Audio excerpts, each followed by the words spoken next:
Em nome do Pai, do Filho e do Espírito Santo. Amém. Ave Maria, cheia de graça, o Senhor é convosco. Bendita sois vós entre as mulheres, e bendito é o fruto do vosso ventre, Jesus. Santa Maria, Mãe de Deus, rogai por nós, pecadores, agora e na hora de nossa morte. Amém. Santa Maria, Mãe de Deus, rogai por nós. Em nome do Pai, do Filho e do Espírito Santo. Amém. Olá, querido irmão, querida irmã, que nos acompanha pelo Instagram. Eu sou Romero Frazão, formador geral e membro da comunidade de São Pio X. Estou aqui hoje para falar um pouquinho sobre o resultado final e fazer até uma breve análise com relação à exortação apostólica pós-sinodal do Papa Francisco, a partir do documento Querida Amazônia, que ele divulgou, já anunciou e divulgou neste último dia 12 de fevereiro, como resultado final dos trabalhos realizados no Sínodo dos Bispos, por volta de outubro de 2019, chamado Sínodo da Amazônia. E hoje a gente vai tentar aqui esmiuçar alguns pontos interessantes e importantes a respeito deste documento, de forma tão midiática, vamos dizer assim, explorada, né, inclusive pela mídia, pelas realidades, tanto de dentro da igreja como de fora da igreja. Um documento bastante esperado, um documento que esperava ser polêmico e que, no entanto, foi um documento até tranquilo, né, tendo em vista as expectativas das pessoas. Acredito que deve ter frustrado aí as expectativas de muita gente que imaginava que fosse ser lançado temáticas polêmicas nesse documento e, no entanto, se percebeu que muitas das realidades que se esperava, Francisco simplesmente não tocou no assunto, o que se entende que vai se continuar da forma como está. A disciplina da igreja em vários aspectos vai continuar sendo evidenciada como sempre foi, né? E ele simplesmente confirma aquilo que, do ponto de vista disciplinar, já se havia seguindo, né? Mas ele também trata de várias temáticas neste documento, inclusive temáticas ligadas ao próprio povo amazônico, né? Ele não se refere apenas ao bioma em si, né? A realidade do ecossistema, a realidade ecológica, que ele também trata com bastante importância, com bastante respeito, citando inclusive a Laudato Si, um outro documento que ele já havia divulgado em outro momento, lidando com a questão ecológica, lidando com a questão da natureza. Fala desse respeito todo, mas é necessário, diz Francisco, é necessário um cuidado maior com os povos amazônicos. Daí a necessidade, como ele coloca um ponto no número 64 deste documento, ele coloca um ponto que será a temática central do seu documento, que vai dizer assim: eles têm direito ao anúncio do Evangelho, de forma querigmática. Este anúncio deve ressoar constantemente na Amazônia, expresso em muitas mentalidades distintas. Sem este anúncio apaixonado, cada estrutura eclesial transforma-se em mais uma ONG, e assim não responderemos ao pedido de nosso Senhor: ide pelo mundo e evangelizai toda criatura. Essa é a palavra central que vai nortear todo o documento, né? Eles têm necessidade do anúncio do Evangelho. E aí, baseado nisso, toda a realidade das problemáticas que o Sínodo dos Bispos iriam tratar, Francisco vai aos poucos respondendo de forma pontual alguns questionamentos, e outros ele não responde, ou então ele coloca de forma bem sutil, vamos dizer assim, deixando entrever aquilo que a igreja sempre se posicionou em relação a alguns aspectos pastorais e disciplinares. É o que a gente vai poder observar aqui também. Então, se a gente for perceber, ele vai falando, inclusive ele denuncia algumas realidades próprias, né, do chamado liberalismo econômico, tendo em vista que ele condena uma realidade até mesmo de uma internacionalização da Amazônia, tendo em vista que a Amazônia ela é formada por no seu território tem vários países, né, inclusive o Brasil e alguns outros países da América do Sul, e Francisco ele denuncia essa realidade da internacionalização da Amazônia por causa dos interesses econômicos que a igreja não aceita, né, interesses econômicos egoístas, interesses econômicos hipócritas.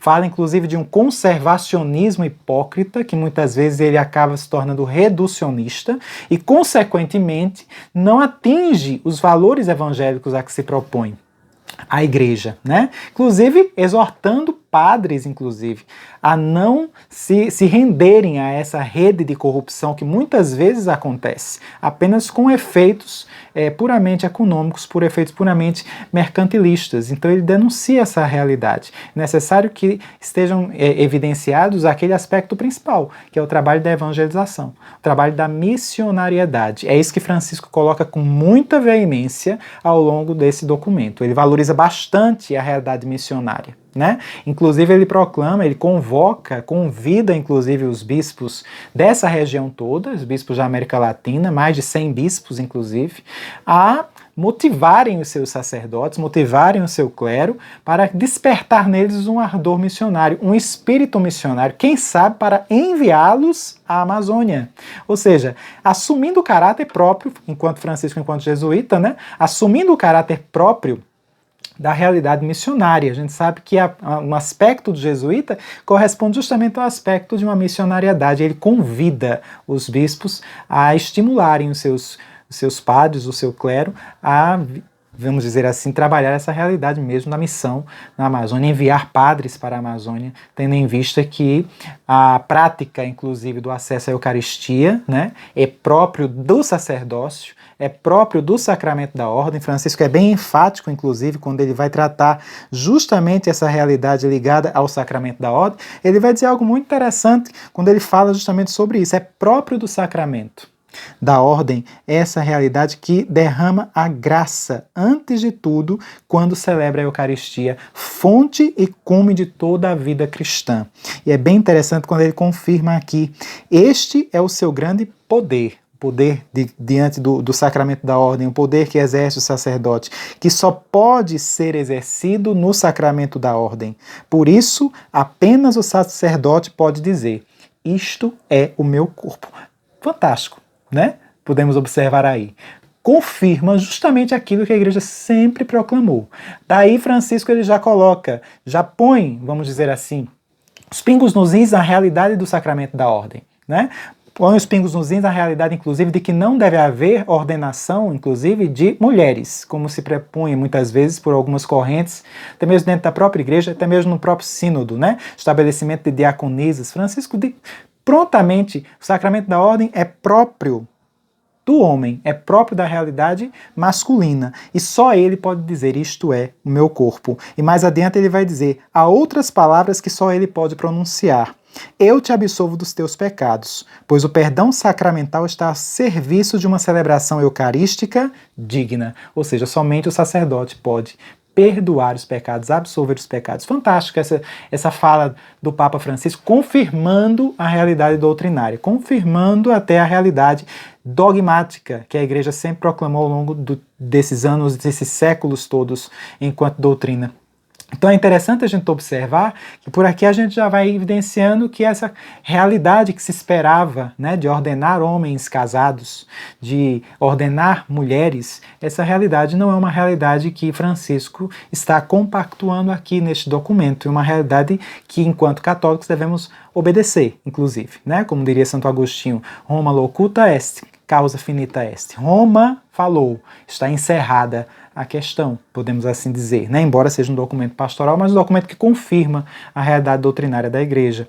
E aí ele vai falando, inclusive, diante dessas situações, existem outras possibilidades. Uma delas é estar relacionada com a questão de enviar padres, buscar alternativas para trabalhar o processo de evangelização. E outro ponto, as mulheres, pelo fato de não ser a elas concedido, vamos dizer, a realidade de um grau no sacramento da ordem, a realidade de uma diaconisa, né? Isso também foi posto em evidência a importância da mulher no processo de evangelização e até mesmo nas comunidades. Ele fala inclusive da necessidade de perceber essa realidade não clericalizando as mulheres. Ele fala muito claramente sobre isso. Não clericalizar as mulheres é tirar dela a dignidade e é tirar dela, inclusive, um aspecto fundamental que assemelha as mulheres à pessoa de Maria. É bem interessante essa realidade. Jesus escolheu apenas homens para ocupar a função de apóstolos, né? Mas se você for observar a sua própria mãe enquanto mulher, enquanto virgem, né, com toda essa realidade, que é bem superior, vamos dizer, aos apóstolos, mas ela não era sacerdotisa, né? E as mulheres são convidadas a imitar Nossa Senhora nesse aspecto, nesse ponto, imitar a mãe da Amazônia, como diria o Papa Francisco, em toda essa realidade. Diante disso, a gente vai percebendo que é um documento que não traz grandes novidades. Podemos observar que é um documento que não traz grandes novidades. Ele fala de realidades que a gente já sabia, que é realidades que a gente realmente vê toda uma problemática, não traz grandes surpresas, né? Pode ter frustrado muita gente, mas é interessante a gente observar que a igreja, de fato, ela continua seguindo, caminhando, e é uma prova de que as pressões que a modernidade coloca nessa realidade do documento, as pressões que a modernidade coloca, elas não são capazes de mudar a disciplina, a moral que a igreja vem anunciando ao longo de todos esses séculos. Então, meus irmãos, está aí uma análise bem sucinta, vamos dizer assim, desse documento. Eu espero de alguma forma ter elucidado algumas dúvidas e alguns questionamentos. Deus abençoe você e louvado seja nosso Senhor Jesus Cristo. Para sempre seja louvado.